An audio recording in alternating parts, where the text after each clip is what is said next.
ఇకపై మీకు ఇష్టమైన ఫేవరెట్ సీరియల్స్ యొక్క ఫుల్ ఎపిసోడ్స్ యూట్యూబ్లో అందుబాటులో ఉండవు. కేవలం సన్నెక్స్లో మాత్రమే ఫ్రీగా చూడొచ్చు.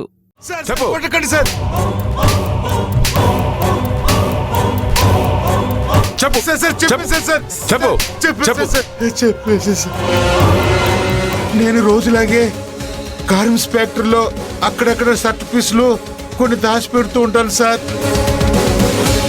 అలాగే ఆనంద్ టీ కాఫీ పెట్టే ప్లేస్ లో కొన్ని షర్ట్ పీసులు దాచుంచాను. ఈ భద్ర రోజులాగే వచ్చి షర్ట్ పీసులు దొంగిలిస్తూ ఆనంద్ ఉన్న ప్లేస్ లో దొరికిపోయాడు. భద్ర నన్ను తప్పించడానికి ఆనంద్ వైపు చేయి చూపించాడు.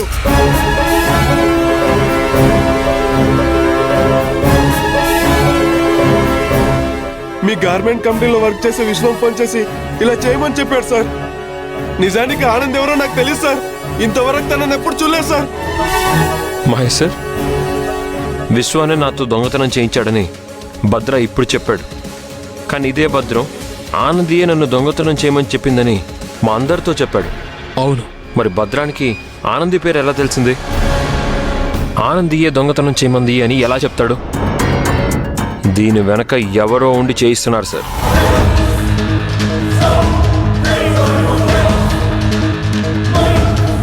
Yes, you are correct Ashwin.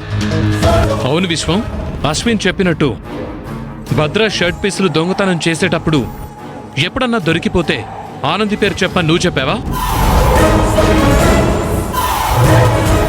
ఎరా, నువ్వు చెప్పినవన్నీ వింటాం అనుకుంటున్నావా? నువ్వే ప్లాన్ చేసి ఆనంది ఫోటో భద్ర నంబర్కి సెండ్ చేసి ప్లాంట్ గా చేయించావు. ఏంట్రా, చెప్తావా లేక పోలీసులకు ఫోన్ చేయనా? సార్ చెప్తాను సార్. నేను భద్రంతో కలిసి షర్ట్ పీసులు దొంగతనం చేయటం నిజం. కానీ దొంగతనం చేసే ప్రతిరోజు చాలా తెలివిగా తప్పించుకున్నాను. ఒకరోజు ఒక ఆలోచన వచ్చింది. ఏదో ఒకరోజు దొరికిపోతానేమో అనిపించింది. అలాంటప్పుడు నేను తప్పించుకోవాలంటే ఆ నింద ఎవరో ఒకరి పని చూపించాలని ఒక ఆలోచన వచ్చింది. అప్పుడు నాకు గుర్తొచ్చింది ఈ ఆనంది. ఆనంది ఎప్పుడు నా మాట విందు. అందుకే ఆ కోపంతో భద్రతో ఎప్పుడైనా మనం దొరికిపోతే ఆనంది వైపు చేయి చూపించమని ముందుగానే చెప్పాను. మా కర్మ వల్ల మొన్న అశ్విన్కి దొరికిపోయాము. అప్పుడు నన్ను భద్రం సేవ్ చేయడానికి ఆనంది వైపు చూపించాడు. నన్ను క్షమించండి సార్.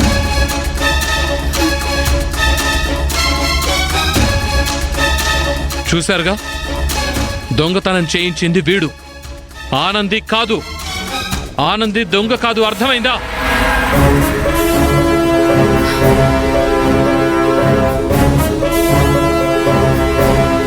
నీ స్వార్థంతో ఒక మంచి అమ్మాయిని దొంగం చేశావురా. ఇంకెప్పుడు ఈ కంపెనీలో కనిపించుకో. Get out from here. Sir నన్ను క్షమించండి సార్. ఇంకెప్పుడు తప్పు చేయను సార్. ప్లీజ్ సార్, క్షమించండి సార్. నువ్వు తప్పించుకోవడానికి తప్పు ఆనందిపై తోసావు. నీలాంటి వాడు మన కంపెనీలో ఉంటే నీలాగే చాలా మంది తయారవుతారు. కంపెనీ పేరు నాశనం అవుతుంది. I said you get out. Sir నన్ను క్షమించండి సార్. ఇంకెప్పుడు తప్పు చేయను సార్. Please sir. అందకపోతే కాళ్ళు, అందితే జుట్టు పట్టుకునే నీలాంటి వాళ్ళని చాలా మందిని చూశాను. సెక్యూరిటీ, వీడి గేట్ బయటకి లాగండి. సార్, విశ్వం గారిని క్షమించి వదిలేసేయండి సార్. What you mean? అవును సార్, ఈ తప్పు ఇతను చేశాడంటే నాకు నమ్మబుద్ధి కావడం లేదు సార్. ఈ విశ్వం గారిని చూస్తుంటే నిన్న నాకు జరిగిన పరిస్థితిలానే అనిపిస్తుంది సార్. ఇతను ఎవరో వదిలిన బాణం సార్. ఈ బాణం వదిలిన విల్లు ఎక్కడో ఉంది సార్. ఏంటానంది, నువ్వేమంటున్నావు? ఈ కంపెనీలో నీ మీద దొంగని ముద్ర వేయడానికి ఎవరికి అవసరం? ఇక్కడున్న వాళ్ళలో నీకెవరి మీదైనా అనుమానం ఉందా? చెప్పు. ఆ భగవంతుడే త్వరలో అందరికీ తెలిసేలా చేస్తాడు. అంతదాకా ఎందుకు ఆనంది? ఈ విశ్వాన్ని తంతే ఇప్పుడే నిజం చెప్తాడు. లేదు సార్, ఇతను చేసిన తప్పేదైనా ఉంది అంటే నా మీద పగబట్టిన వాళ్లకు సపోర్ట్ చేయటమే. అసలు నిజం చెప్పాలంటే ఇప్పుడు అతనికి ఏం జరుగుతుందో అతనికి కూడా తెలియని పరిస్థితిలో ఉన్నాడు సార్.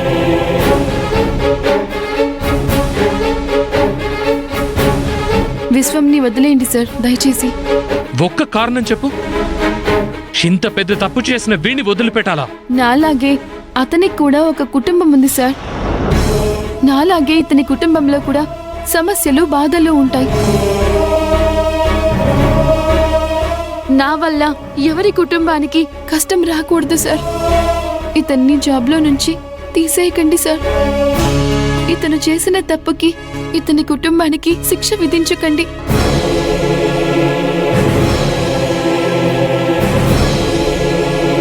ఇతనిపై నాకు ఎలాంటి కోపం లేదు సార్. నా కోసం ఇతన్ని జాబ్ తీసేయకండి ప్లీజ్ సార్. ఏ సౌందర్య, ఈ ఆనందికి పిచ్చి పట్టిందా ఏంటి? ఆ విశ్వగడ బుద్ధి పాము లాంటిది, వాణ్ణి వదిలేమంటుందేంటి? అవునక్క, నాకు అదే అర్థం కావట్లేదు. ఆనంది ఎందుకు ఇలా మాట్లాడుతుంది? ఆనంది, వీడిపై నువ్వు జాలి చూపించొద్దు. కొంచెం లేట్ అయ్యుంటే నువ్వీ నింద మోస్తూ ఈ ఊరు నుంచి వెళ్ళిపోయి ఉండేదానివి. ఆలోచించుకో ఆనంది. అసలు విషయం నేను తెలుసుకున్నాను గనక విశ్వం దొంగ అని తెలిసింది. లేకపోతే నువ్వు దొంగ అనే ముద్రను జీవితాంతం మోసేదానివి. తప్పు చేసిన వీడికి శిక్ష పడాల్సిందే ఆనంది. క్షమించడం అంటే తప్పు చేసిన విశ్వంకి పెద్ద శిక్ష విధించినట్టే. పైగా తన తప్పు తానే ఒప్పుకున్నాడు సార్. వదిలేద్దాం సార్. క్షమించకపోతే తప్పొప్పుకున్న ఇతను జీవితంలో ఎవరిని క్షమించమని కోరడు. ఇక క్షమించమని పదానికి అర్థమే ఉండదు సార్. ప్లీజ్ సార్, ఇతన్ని ఇక్కడే పని చేసుకునివ్వండి ప్లీజ్. వెళ్ళను ఆనంది. నీలాంటి వ్యక్తిని నేను ఇంతవరకు చూడలేదు. నువ్వొక అద్భుతం. రేయ్, చూసావా ఆనందిని? నువ్వు ఆనందిని కంపెనీ నుంచి బయటకు పంపించాలనుకున్నావు, కానీ ఆనంది నువ్వు కంపెనీలో ఉండాలంటోంది. అదిరా ఆనందికున్న మంచి మనసు. ఇప్పటికైనా బుద్ధి తెచ్చుకో. వెళ్ళు, జాగ్రత్తగా పనిచేసుకో. నా తప్పు నేను తెలుసుకున్నాను సార్. నా వల్ల ఎటువంటి రిమార్క్ రాకుండా నా పని నేను చేసుకుంటాను సార్. Thank you sir. ఆ థ్యాంక్స్ నా కాదు, ఆనందికి చెప్పు. చాలా థ్యాంక్స్ ఆనంది. రేయ్, ఈ రోజు నుంచి నువ్వు ఈ కంపెనీలో కనిపించినా, నేను చూసినా సార్ సార్ సార్ ఇటువైపు ఎప్పుడు రాను సార్. సెక్యూరిటీ. సార్ పదరా. మిత్రా, నీకు కరుణాకర్కి వర్కర్స్ ఎంత రెస్పెక్ట్ ఇస్తున్నారు, మీరు కూడా కంపెనీలో ప్రతి వర్కర్కి అంతే రెస్పెక్ట్ ఇవ్వండి.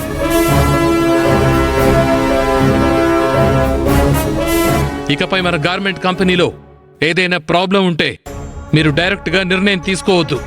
నన్ను ఒకసారి సంప్రదించండి. ఏం చెయ్యాలో చేయకూడదో నేను డిసైడ్ చేస్తాను. కరెక్ట్?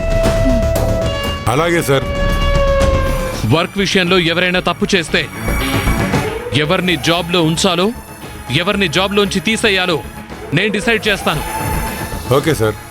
ఆనంది విషయంలో ఏ నిర్ణయం తీసుకోవాలన్నా ముందు నాకు చెప్పి చేయండి. మిత్రా, కరుణాకర్, మీరు వెళ్ళి మీ వర్క్స్ చూసుకోండి. సరే సార్.